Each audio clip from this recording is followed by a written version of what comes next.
Traffic পুলিশের দায়িত্বে এবার মানুষের পাশাপাশি দেখা যাচ্ছে যন্ত্রমানবকে। চীনের পূর্বাঞ্চলীয় শহর হাংজোর ব্যস্ত সড়কে পরীক্ষামূলকভাবে নামানো হয়েছে T2 নামের ট্রাফিক রোবট।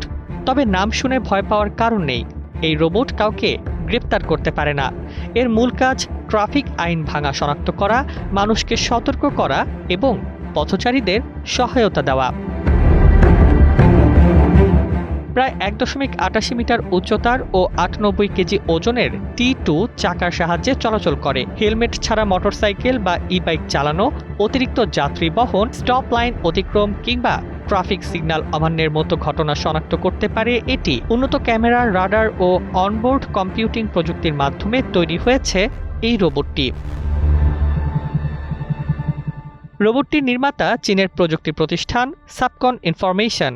প্রতিষ্ঠানটির দাবি, আইন ভঙ্গ শনাক্ত করার পাশাপাশি পথচারীদের দিক নির্দেশনা দেওয়া, পার্কিং ও ট্রাফিক আইন সম্পর্কে প্রশ্নের উত্তর দেওয়া এবং জরুরি প্রয়োজনে পুলিশের সঙ্গে যোগাযোগ করতেও সক্ষম T2। এমনকি যান্ত্রিক হাত দিয়ে ট্রাফিক পুলিশের প্রচলিত সংকেতও দেখাতে পারে। গত মে থেকে হাংজোতে 15টি রোবট দায়িত্ব পালন করছে। সাবকনের দাবি, এরই মধ্যে তারা 1,70,000-এর বেশি সতর্কবার্তা দিয়েছে। একই সময় হেলমেট ছাড়া চলাচল ও স্টপ লাইন অতিক্রমের মতো অপরাধ 40% বেশি কমেছে।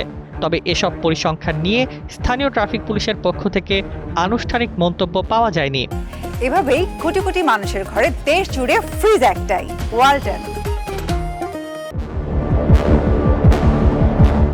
রোবটগুলোর বড় সুবিধা, তারা ক্লান্ত হয় না। প্রতিদিন সকাল 7টা থেকে সন্ধ্যা 6টা পর্যন্ত সম্পূর্ণ স্বয়ংক্রিয়ভাবে নির্ধারিত এলাকায় কাজ করতে পারে। বৃষ্টি ও তীব্র রোদের মধ্যেও এগুলো পরীক্ষা করা হয়েছে। সাবকনের দাবি, আইন লঙ্ঘন শনাক্তে নির্ভুলতা 95% বেশি। বর্তমানে চীনের 8টি শহরে প্রায় 50টি ট্রাফিক রোবট রয়েছে। বছরের শেষে এই সংখ্যা 200 করার পরিকল্পনা রয়েছে। ভবিষ্যতে মধ্যপ্রাচ্য ও দক্ষিণ পূর্ব এশিয়ার বাজারেও এসব রোবট পাঠানোর সম্ভাবনা দেখছে নির্মাতা প্রতিষ্ঠান। তবে তথ্য সুরক্ষা ও স্থানীয় আইন মেনে চলাই হবে আন্তর্জাতিক বাজারে প্রবেশের বড় challenge. Desk report, Bangladesh bulletin.